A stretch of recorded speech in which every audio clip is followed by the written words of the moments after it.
Hi everyone, welcome back to another episode of Miss K doing her best to try to deliver instructional videos via YouTube. So what we're working on today is a lesson that will help you become successful working in Module 7, Lesson 11. It's on your Eureka book, pages 57 through 60. So the skills that we're working on today are going to help you become successful in completing those problems. So once we've done some examples here as a class, I want you to go to those pages 57 through 60 in your Module 7 book and complete those by yourself, okay? But watch this video first because this video is here to help set you up to be successful to do these problems by yourself, okay? So let's take a look here. I'm going to be using my video here. So we're going to be adding and subtracting within a dollar. Today we're basically going to be just working on adding. Remember, to do this, you're going to have to remember that $1 equals 100 cents. Those two numbers are equivalent because when we get up to 100 cents, we change and call it $1. Okay, so you're going to see both things today in your book, and don't worry, they mean the same thing. We're counting up to 100, which can also be called $1. Okay, so in order to do this, we're going to be filling out a number bond, and we're going to either add or subtract to find the missing part. This is not anything new for us. Remember, if you have the total and the part, you do what? Subtract the part you know. If you have the two parts, what do? Add them together to find the total, okay? This works with almost any word problem that you're going to do. Figure out, do I have the total or do I have the parts? Now, with today, we're going to be working with having the total. The total is going to be 100 cents or $1, and then we're going to have a part. We're going to be using a couple different strategies to find that answer. One is subtraction. Another one is going to be adding to count on. So let's go ahead and look at that here. Let me set my phone back down. Now, we have gotten pretty good at vertical subtraction. Vertical subtraction, when you're subtracting from a dollar, can be kind of tricky because you think about it, 100 minus anything, you're going to have to do a lot of borrowing and decomposing because there's nothing in the ones place, nothing in the tens place. You'll have to go all the way to the hundreds place and get that one and then borrow, decompose, borrow, decompose. Now, we could do all that, but there is actually a simpler way, and that simpler way is counting on. Now, we're going to be counting on to find the missing part. We can hear this as, or we've heard of it named as counting on. We've also heard about hopping. Remember when we did the hopping up? We also will hear it being called the arrow way. So when you're working Eureka, they're going to most often call it the arrow way. It may have a lot of different names, but it's all going to be the same. You're starting at the part you know, and you're going to be counting up to the total. Okay, so we start at the part you know. In your number bond here, we're going to always have $1 or 100 cents today be our total. They're going to give us a part that we know, okay? It's going to be one of those missing add-in numbers like 36 cents plus blank equals 100 cents. So we will have the total and the part we know. Just if we were doing something like 6 plus blank equals 10, do you remember when we used the strategy of drawing the dots or saying 6, 7, 8, 9, 10, and we answered it as 4? We're still counting up. We're starting at the part we know and counting up to the total. Now we're just going to be using a lot bigger numbers. That's all. It's the same strategy. So the way we do it is we're going to jump forward to the next tens place. That's the first skill we have to practice. If I say something like 36, you have to know what number you want to jump to first. And that number is going to be the next tens place, where if I'm in the 30s here, what comes after 30s?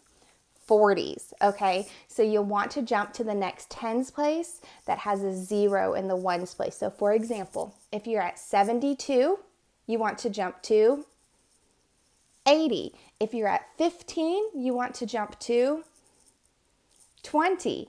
If you're at 39, you're in the 30s, you want to jump to 40. 52, you want to jump to 60.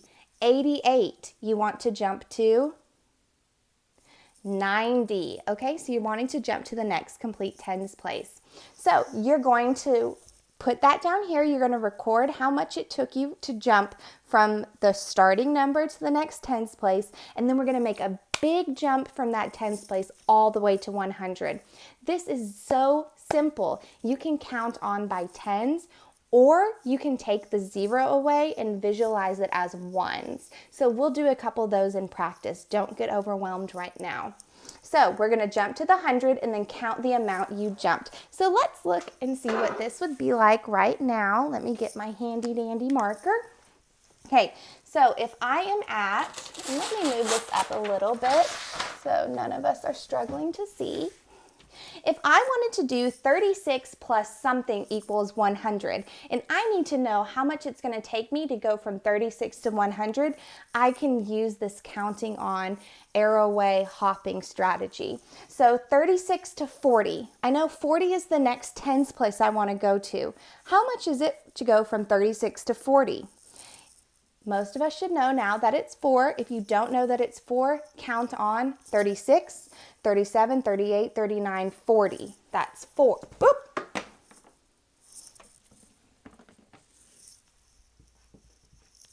Don't tell anyone I did that. I just made a mark on the wall.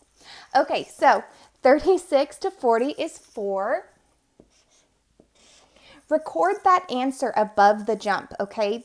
It's important to record that answer because you're going to need to add that back together to find the total. Now that I'm at 40, my jump to 100 should be easy.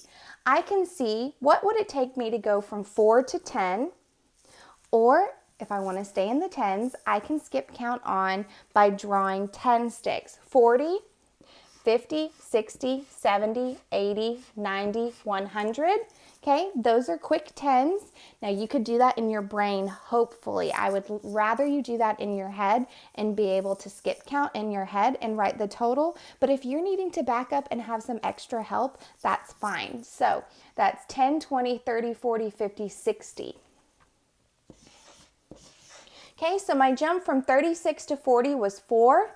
My jump from 40 to 100 was 60. Now I have to add those two numbers back together. 4 plus 60 is 64. Okay, you found your missing number. Plug it back into your equation. 64. Okay, let's do a couple more on our whiteboard. Let's see if I can do it without dropping the pen again. Okay. Okay, we have our whiteboard. Let's get our marker. Let's turn this here. Perfect. Okay, so you're going to see a problem. Let's do the first problem in the book, actually. So we're going to be on pages 57 through 60. That's what these skills will help with. The first problem says 45 plus something equals 100. So if I'm using the skip counting way, I will do this to show my work underneath the problem. So 45 wants to go to the next 10. What's the next 10 after 45? 50. So from 45 to 50 is how much? 5. Okay, so then if I'm going to count on from 50 to 100, that's how much? 50, 60, 70, 80, 90, 100. Okay, that is 50. I skip counted 10 5 times. So 50 plus 5 is 55. Don't forget to add your skips back together, okay? So if you were to finish that, you would say 45 cents plus 55 cents equals 100 cents. Remember, today 100 is going to be your total and you're starting at the part you know. So hopefully you can take this video and complete your Module 7 Lesson 11 work, both the problem set and the homework pages. They are on pages 57 through 60. Okay? hopefully you can do those. Just message me on Dojo if you have any problems or questions. Bye!